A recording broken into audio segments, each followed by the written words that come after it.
Dans un jardin où les fleurs dansent avec le vent et les ombres effleurent la lumière, chaque recoin s'offre comme une étreinte de la nature, un havre d'amour et de sérénité.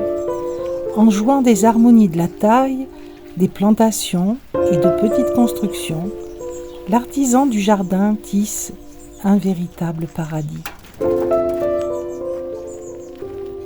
Bonjour les amis, aujourd'hui j'aimerais vous parler des petits coins qu'on peut créer au jardin qui le rendent romantique, qui le rendent agréable, paisible, des coins secrets aussi dont on peut profiter à certains moments. Grâce à mes petites réalisations au jardin, on pourra tirer des lignes directrices et des façons de faire pour créer vos petits coins secrets à vous, vos coins romantiques à vous.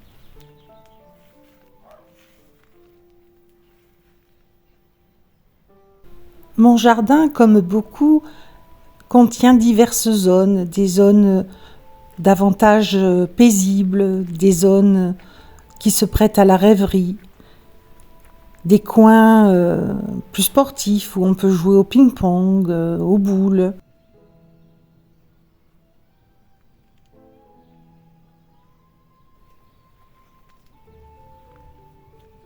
Chaque petit coin est le fruit d'un besoin et souvent d'une volonté, d'une envie. Parfois, on a des contraintes de terrain, de voisinage, d'implantation d'arbres, d'arbustes qui préexistent et qu'on ne veut pas toucher. Donc on doit composer avec cette toile en y ajoutant quelques couleurs, quelques éléments. On en change le tableau dans son entier. Je pense que vouloir tout transformer est contre-productif. Il ne faut pas absolument vouloir tout transformer car on dénature parfois le terrain. Il faut prendre en compte les végétaux qui existent, la nature du sol et s'adapter.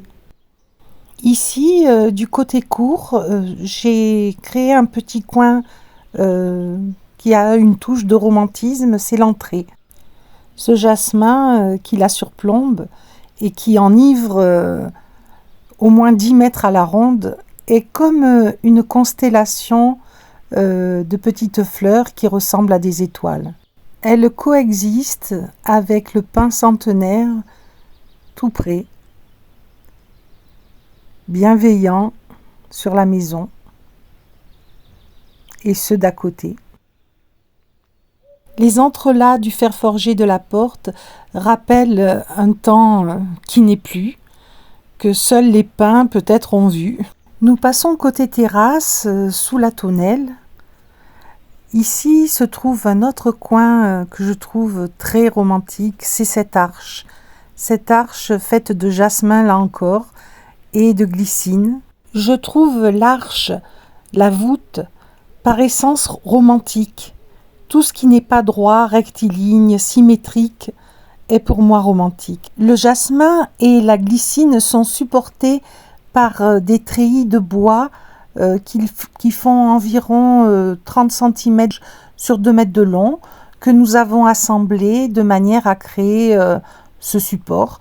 Il y a un arceau métallique qui relie les panneaux entre eux, qui est fixé au treillis, et les treillis eux-mêmes fixés à la tonnelle.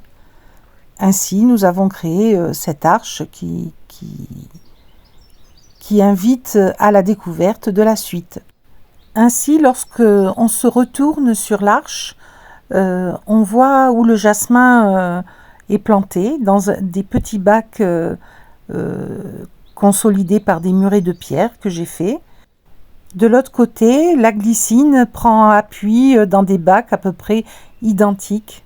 Au début du printemps, elle est la première à fleurir et à enivrer, car son parfum est délicat et entêtant en même temps.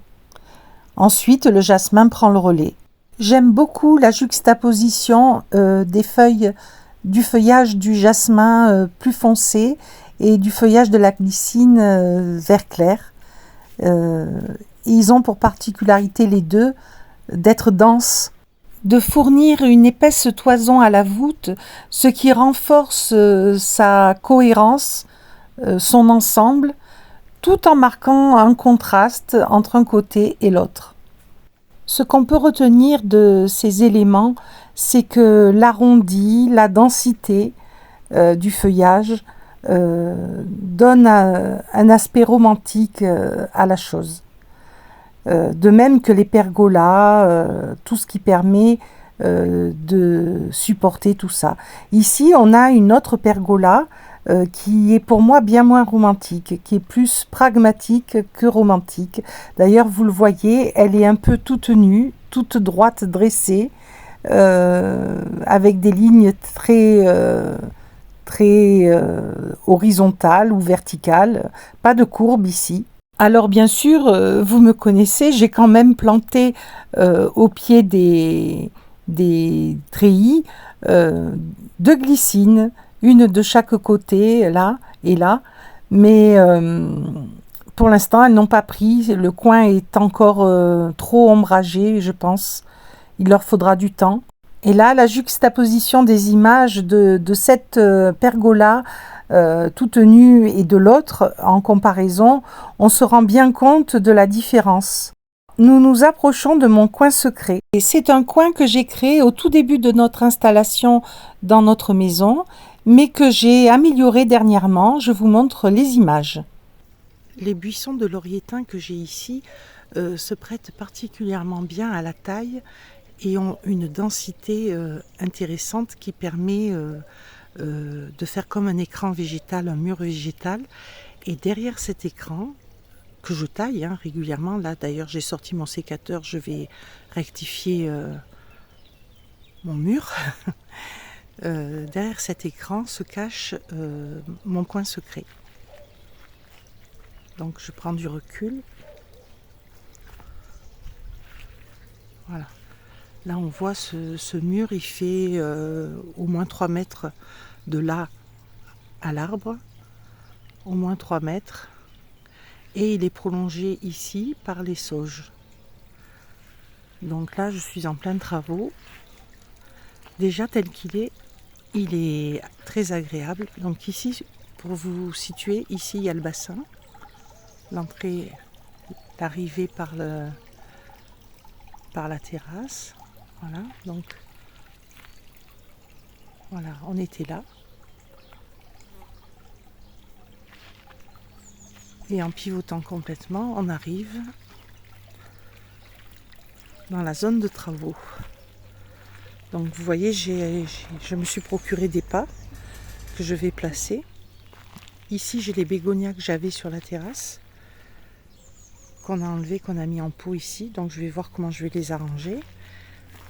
Et là, ça a déjà beaucoup poussé. J'avais tout coupé au tout début du printemps. Donc je vais à nouveau bien tout enlever et placer mes pas. Donc voilà l'autre côté du mur végétal. Il faut à nouveau que je le coupe. Ça a poussé, ça envahit. Voilà, ici aussi, il faut que je taille. Et alors mon idée, c'est bien sûr, je vais enlever ces chaises qui sont mortes. C'est d'y mettre un petit banc que j'ai et les pas au sol, ainsi que la grotte créée par en hauteur le cadre et les murs de laurier thym de part et d'autre. Cette petite grotte dans laquelle on va pouvoir aller en marchant sur les pas. C'est un coin bien tranquille, un coin secret, très romantique. Et pour compléter la zone, donc je me retourne. Voilà. Je veux créer un point de mire ici, un point admirable autour du cadre. Et j'imagine un truc rond, des murs ronds autour du cadre et des plantations dedans, une petite statuette au centre. Voilà. Dans un premier temps, là on entend le clapotis de l'eau qui est juste derrière ici. Et on voit que j'ai de la taille à faire. Hein. Voilà. Mais on est bien tranquille ici. Et le matin, il y a un peu de soleil. Donc là, il faut que ça pousse. Hein, pour que ça fasse vraiment une grotte, il faut que ça pousse. C'est en train. Donc ce qu'on peut retenir de ce petit coin, c'est que pour faire comme une grotte végétale, il faut des buissons denses, voilà, au pied d'un arbre par exemple, comme c'est le cas ici. Des petits pas qui créent un chemin, comme on le verra par la suite. Ça amène, c'est la progression qui amène à la grotte, et c'est important. J'ai acheté des lanternes, je vais placer des lanternes, je vais voir où je mets les bégonias, et je créerai un point admirable en perspective. Voilà.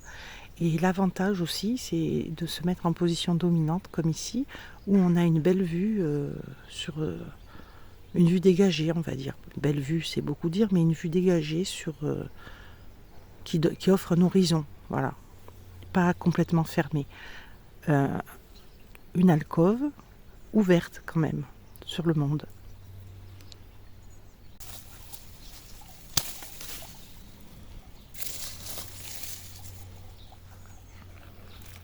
On voit Poupie se faire les griffes pendant que je taille la haie.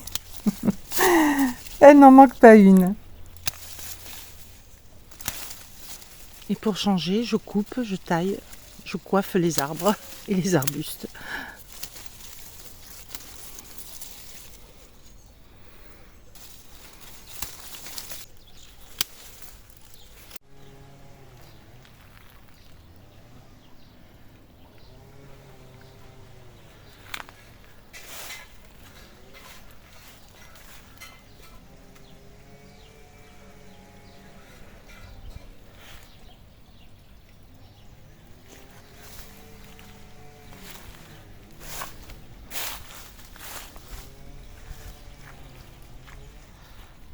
Ça venait jusque là.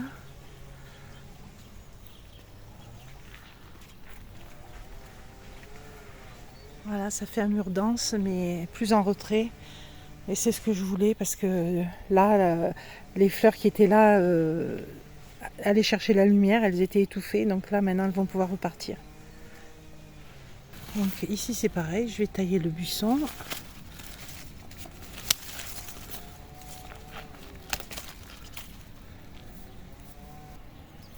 Voilà. Ça s'est bien éclairci sur le côté là. Et même sur ce côté. Alors il me reste le bout à faire là. Et je voulais vous montrer, je trouve des micocouliers que je déracine, qui poussent tout seuls ici. Et pareil des lauriétins.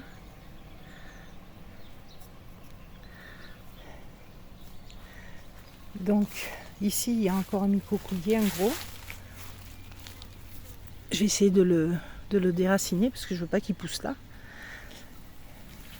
Ici il y a un lauriétain qui pousse en retrait par rapport aux autres, mais on ne peut pas faire autrement parce qu'ici il y a un gros débord de béton pour le poteau. Donc ce que je ferai, c'est que quand il va pousser, je vais le faire aller vers là. Donc là j'ai encore à tailler tout ça et les sauges. Mais déjà on peut voir que ici j'ai créé une belle ouverture. La grotte est plus large. J'ai coupé aussi en hauteur pour qu'on puisse circuler facilement. Voilà. Celui-là il est coriace, hein. Il y a un gros pied. Donc j'ai demandé de l'aide à mon mari.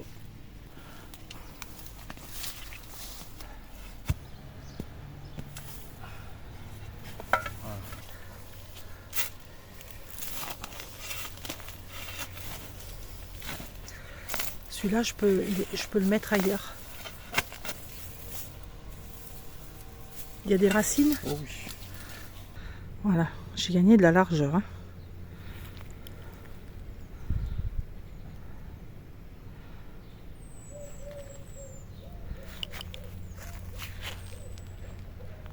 je vais pouvoir mettre les pas de suite après. Voilà, celui-ci, je le fais pencher. Je l'ai tiré par un fil de fer là, pour qu'il aille vers la zone adaptée. Et on peut voir que j'ai coupé plus que prévu au niveau des sauges, mais c'est pas plus mal. Ça fait un beau passage. Voilà. Et ça fait une belle zone. Donc maintenant, il ne me reste plus qu'à mettre les pas, à charrier le fauteuil. Ah si, il y a encore une chose à faire. Donc là, j'ai déplanté des lauriers teints et je vais les planter ici, à la place des chaises, puisque je vais mettre le banc devant. Et comme ça, ici ça va pousser, ça cachera le vis-à-vis. Voilà, une fois que j'aurai fait ça, je n'aurai plus qu'à mettre les pas. Voilà, j'en ai mis le petit ici, un autre à côté et l'autre ici. Je vais les arroser. Que pourra.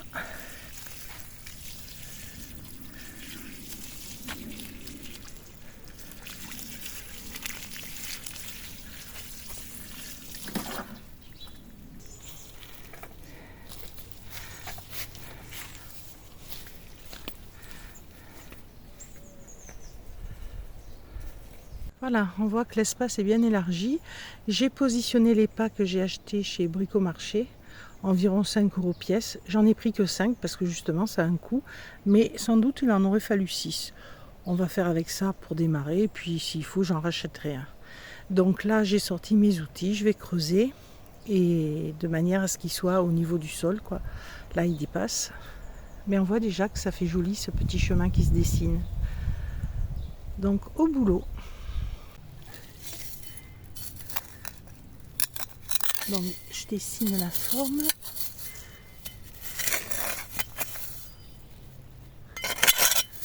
Je vais creuser un peu tout autour, tout dedans.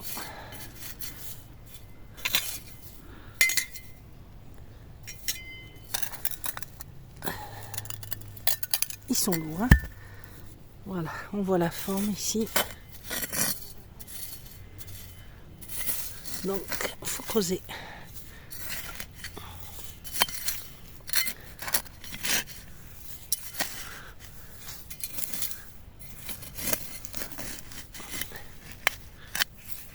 Ah, je vais tomber sur des pierres et des racines.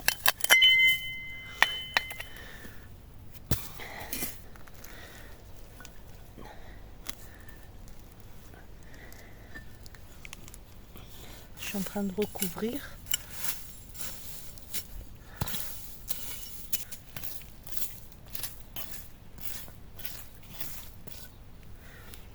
Après, je passerai un coup d'arrosage.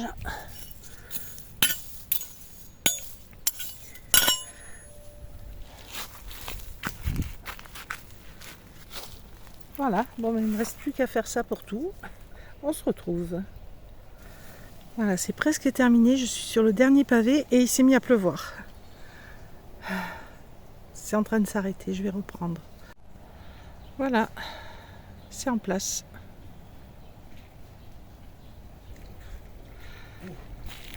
Il ne reste plus qu'à placer la déco dans ce petit carillon que j'ai trouvé chez Centracor pour moins de 10 € et qui a une très jolie sonorité. Alors j'ai essayé plusieurs emplacements. Sur cette branche, il ne teintait pas beaucoup, donc j'ai changé de côté. Le côté grillage est plus venté et là on l'entendait un peu mieux. À l'entrée du coin secret, j'ai ajouté ces lanternes trouvées chez Action. À côté du petit banc, j'ai placé une table que j'avais chinée l'année dernière pour 4 € et j'ai accroché aux branches cette guirlande de lampions trouvée là encore chez Action. Comme mon petit coin secret est sombre, j'ai mis un capteur solaire déporté. Vous voyez, je l'ai mis près du pain Et vous voyez l'installation, ça court à travers les branches, mais il capte le soleil par l'autre côté. Ensuite, on accessoirise une lanterne portable et on emmène sa tasse et ses bouquins.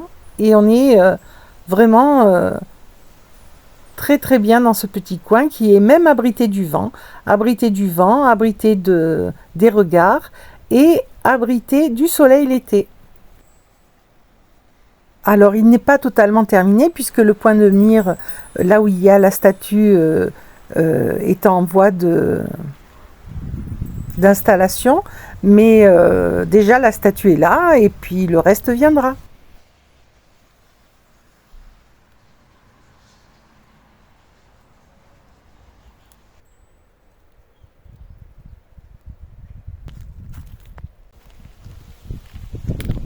Et pour celles qui se demanderaient d'où provient cette statue, ben je l'ignore, puisqu'elle appartenait à ma maman et que je l'ai récupérée il y a quelque temps de cela, et je l'ai mise juste dans une coupe qui provient de chez Casa, une coupe de fleurs en fer.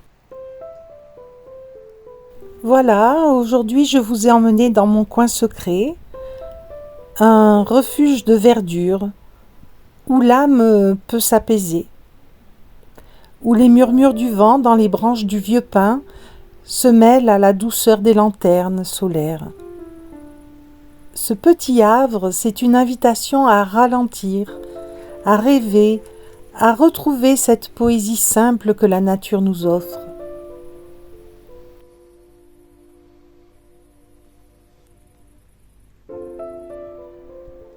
J'ai taillé les lauriers teints pour dessiner des murs végétaux, comme les parois d'une grotte enchantée.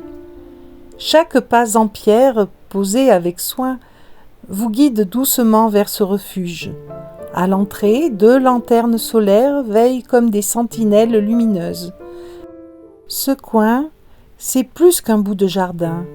C'est un endroit pour vous, pour nous, les femmes, qui jonglent avec 1000 vies et qui, parfois, ont juste besoin de s'asseoir, de respirer, d'écouter le chant des oiseaux ou le bruissement des feuilles. C'est un lieu pour écrire une lettre, lire un roman ou simplement laisser ses pensées vagabonder. J'ai voulu qu'il soit simple à créer, avec ce que la nature et quelques trésors du quotidien peuvent offrir. Et vous, les amis, quel serait votre coin secret? Une chaise sous un arbre? Un coin de terrasse fleurie ou un petit chemin bordé de lumière? Partagez vos idées dans les commentaires. J'ai hâte de vous lire.